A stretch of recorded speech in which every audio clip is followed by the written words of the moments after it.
Good morning friends, welcome to my channel. उम्मीद करता हूँ आप सब लोग अच्छे होंगे और अपनी अच्छी तरह से प्रिपरेशन कर रहे होंगे। तो आज मैं डिस्कशन करने वाला हूँ आप लोग के सामने जो इंडियन ऑयल का सिलेबस है अप्रेंटिसशिप के लिए।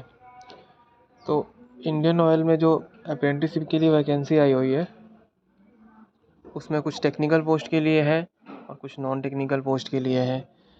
जो टेक्निकल पोस्ट के लिए है उसमें ITA वाले बच्चे एलिजिबल हैं और डिप्लोमा वाले बच्चे एलिजिबल हैं।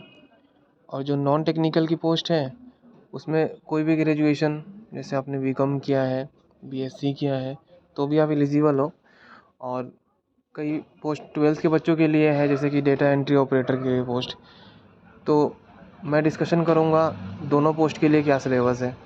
तो पहले मैं आपको बताने वाला हूँ जो जिन बच्चों ने डिप्लोमा किया है उनके लिए, और स्पेशली इलेक्ट्रिकल वालों के लिए ही। तो देखिए गाइस, मैंने अपनी स्क्रीन पे खोल रखा है सिलेबस। ये देखिए, सबसे पहले आपको जनरल नॉलेज मिलेगा। तो आपको जनरल नॉलेज पढ़ना है। जनरल नॉलेज में क्या पढ़ना है, मतलब जैसे कि आपको करंट अफेयर पढ़ लेना है। करंट अफेयर पढ़ के जा सकते हैं। कॉन्स्टिट्यूशन के क्वेश्चंस इजी आते हैं, तो कॉन्स्टिट्यूशन के क्वेश्चन पढ़ के जा सकते हैं जनरल नॉलेज में। उसके बाद आपका आ गया इंग्लिश। मैं तो कहूँगा इंग्लिश का इतना वेटेज होता नहीं है, तो आप इंग्लिश को छोड़ भी सकते हैं। हालांकि इजी आता है इंग्लिश में, जैसे सिनोनियम्स हो गया, एंटोनियम्स हो गया, फिलअप्स हो गया, इसमें डिटर्मिनेंट्स हो गए, आपके प्रपोजिशंस हो गए। उसके बाद आपका आ गया रीजनिंग। तो रीजनिंग तो आपकी प्रैक्टिस के ऊपर है। आपने अच्छे से प्रैक्टिस किया हो तो रीजनिंग तो हर कोई बच्चा बना लेता है। तो रीजनिंग तो आपकी प्रैक्टिस के ऊपर है। आपने जितना अच्छे तरीके से प्रैक्टिस किया होगा उतना अच्छा स्कोर कर सकते हैं आप रीजनिंग में। उसके बाद आ गया आपका मैथमेटिक्स यानी जनरल एप्टीट्यूड। तो जनरल एप्टीट्यूड में आप कुछ इंपॉर्टेंट टॉपिक करके चले जाओ, जैसे कि सिंप्लीफिकेशन हो गया, आपका LCM HCF हो गया, रेशियो प्रोपोर्शन हो गया, प्रॉफिट एंड लॉस हो गया, परसेंटेज हो गया। इतना काफ़ी है आपके लिए। या फिर time and work, time and distance, problem on edges. ठीक है। उसके बाद हम आते हैं अपने कोर इलेक्ट्रिकल के सब्जेक्ट में। तो इलेक्ट्रिकल में आपको डिप्लोमा लेवल की मतलब बेसिक नॉलेज होनी चाहिए। इतना डीपली क्वेश्चन नहीं पूछा जाता है, अब एकदम बेसिक क्वेश्चन पूछे जाते हैं। जैसे कि एनालॉग इलेक्ट्रॉनिक्स में हो गया कंट्रोल सिस्टम पढ़ने की रिक्वायरमेंट नहीं है, कंट्रोल सिस्टम से नहीं आता है। तो बहुत बेसिक क्वेश्चन आते हैं इलेक्ट्रिकल्स में। जैसे आप मशीन पढ़ लो, मशीन का वेटेज ज़्यादा रहता है। बेसिक इलेक्ट्रिकल पढ़ के जाओ। बेसिक इलेक्ट्रिकल में स्पेशली सर्किट में जैसे आपके थ्योरम्स हो गए, थ्योरम्स पढ़ो। RLC सर्किट पढ़ो, AC सर्किट पढ़ो। उसके बाद मशीन्स को वेटेज ज़्यादा रहता है, पावर सिस्टम पढ़ो, मेजरमेंट। बस जो थोड़े इंपॉर्टेंट सब्जेक्ट है उनसे पढ़ के आप जा सकते हो, आपका इजीली पेपर क्रैक हो जाएगा। उसके बाद हम बात करते हैं कि पेपर का पैटर्न क्या रहता है। तो पेपर का पैटर्न देखो गाइस, कई बार 100-120 के रेशो में भी रहता है और कई बार 70 और 30 के रेशो में भी रहता है, यानी 70 टेक्निकल 30 नॉन टेक्निकल। लेकिन जो मैंने दिया था मेरा मार्केटिंग डिवीज़न का था, तो जो मेरा पेपर का पैटर्न था वो 60-40 के रेशो में था।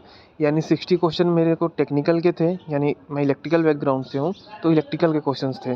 और 40 क्वेश्चन थे वो नॉन टेक्निकल के थे, यानी उन 40 क्वेश्चन में आपका GK से क्वेश्चन था, इंग्लिश से क्वेश्चन था, रीजनिंग से था और मैथ से था। मतलब 10-10 क्वेश्चन थे उनसे, और 60 क्वेश्चन इलेक्ट्रिकल से थे। और फाइनली आपको लास्ट में ये बताना चाहता हूँ कि ये लोग कोई नोटिस नहीं निकालता, ना ही रिजल्ट का आपको शो करेगा। बस आप अगर शॉर्टलिस्ट हो गए, आपको मेल आएगा, डायरेक्ट PDF अपलोड कर दिया जाएगा इंडियन ऑयल के वेबसाइट के ऊपर। वहाँ से आप अपना नाम चेक कर सकते हो। आपको आपका मार्क्स नहीं दिखाया जाएगा कि आपका कितने मार्क्स आए हुए हैं। जैसे मेरा था, तो ना तो मेरे को पता भी नहीं चला कि मेरे कितने मार्क्स थे कितने नहीं थे। हाँ, बस मेरे पास एक मेल आया, एक मैसेज आया कि आपका नाम शॉर्टलिस्ट हो गया है, आप DV के लिए इतने तारीख को यहाँ पे रिपोर्ट करिए। सिमिलरली आप बात करोगे कि नॉन टेक्निकल के लिए क्या सिलेबस है, यानी BSc बाकी बच्चों के लिए क्या सिलेबस है, तो आप इलेक्ट्रिकल वाला सिलेबस छोड़ के बाकी सारा सिलेबस जो मैंने आपको बताया, जैसे कि रीजनिंग आपको पढ़ना है, इंग्लिश में पढ़ना है, बेसिक आपको एप्टीट्यूड करके जाना है, और आपको GK GS करके जाना है। बस इतना बाकी सब बच्चों के लिए है।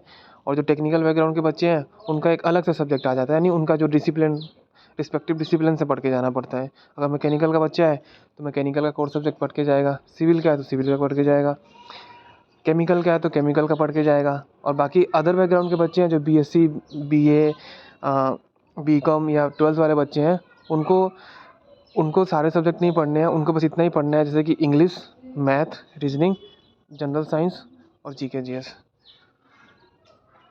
बस इतना ही था। उम्मीद करता हूँ आपको अच्छे समझ में आया होगा। और आपको अच्छे समझ में आया तो चैनल को लाइक कीजिए, अपने दोस्तों के साथ शेयर कीजिए वीडियोस को, सब्सक्राइब करिए, कमेंट करिए गाइस।